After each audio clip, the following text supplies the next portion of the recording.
Welcome back. My name is Charles. I go by the round known as Zepbound. Forgive me, I'm a little flustered because I accidentally deleted my file that I was tracking all of my data points on, and it's unrecoverable. At least I got video week by week tracking this journey. Where do I even start? Last week's video, I was expecting to probably get 200, 300 views here on YouTube, and here it is a week later sitting at 10,000. So thankful that many of you have tuned in and found value in that recounting of my year journey on GLP-1 medications. And I want to welcome you to those that have subscribed. I've seen my subscribership jump from, I think it was like 430, now it's up to well over 700. So I appreciate you all, and I hope you stick with me for the long term. So let's get into it. I just completed week 52. I am currently on a compounded terzepatide 7.5 milligram dose. I am currently in maintenance. Now, this week was a little bit surprising for me. For the previous 6 weeks, I had largely thought that I had figured out maintenance finally, and my weight across those 6 weeks bounced between 206 and 203. So I was not seeing much fluctuation in my weight. Coming into this week, last week I weighed in at 206, and this week I surprisingly weighed in at 204.8. So I lost 1.2 pounds this week. That was a real big surprise. I was not expecting that. I think the disappointing thing about that is that I fell below my range goal that I had set. If you've been with me for a while, you know that a few weeks ago I set a range of 205 to 215 to be my weight goal, and I was maintaining within that 10-pound band for a pretty good while, and maintaining in that 206 range, like as I previously stated, for about 6 weeks. So I was feeling real good about that. So now I have dropped below the minimum point of that 10-pound band. And another reason why it was surprising, because I have not been eating my normal diet. I have expanded my diet to include some other things, and which is surprising with a lot of my coworkers, because I finally went out to a lunch with them along this journey. I had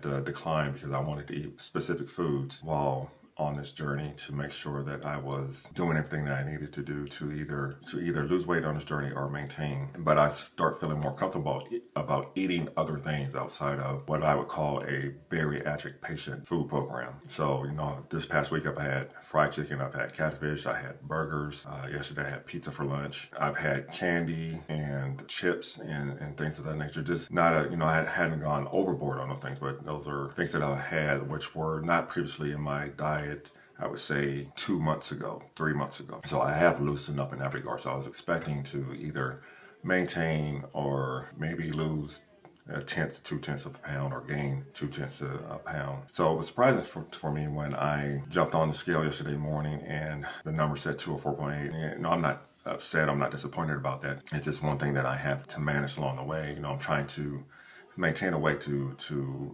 long enough for my body to develop a set point. And I thought it was on that path, and maybe I still am, but I will have to reassess some things this week to make sure that I don't lose any further, because I like where I am right now. My body feels great. All my markers are great. I'm no longer dealing with sleep apnea. I'm no longer dealing with hypertension. My blood work is really good. So it's just a matter of reassessing those things this week and finding something to change the program in order. Because this week I want to actually, and I feel funny saying this week I want to actually gain weight. I want to get back in that 205 to 215 band. I don't know how to best go about that.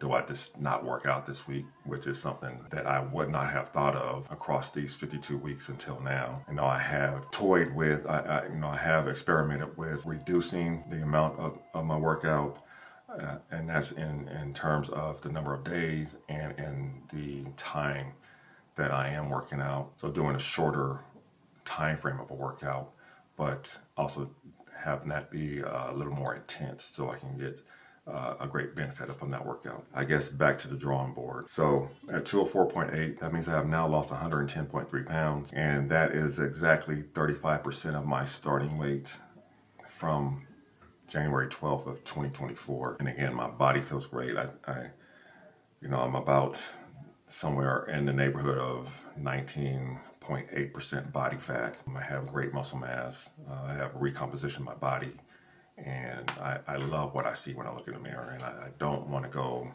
any lower than 205, which I have done this week. We'll see what happens this week as I try to gain weight. which feels real funny saying. But again, thank you to everyone who tuned in this past week and subscribed, shared, liked, and I look forward to interacting with you. Hopefully I was able to I tried to reply to all the comments, and hopefully I didn't miss anyone. There was a significant amount of comments on this last video, so I spent a lot of time making sure that I replied to all. So if I missed you, I apologize. There were some great forth in the comments, and that's something that I always try to do, is to respond to those that have questions or whatnot, or even if you're just saying congratulations, I want to say thank you. So in the future, I hope to bring you all a lot more content, and not just my personal GLP-1 story, but also news related to GLP-1s and a mix of my own journey. So stay tuned for future endeavors. Hopefully I can get the time to do this, and I really, really appreciate you all. Hope to check back in with you next week, and I'll talk to you later. Bye.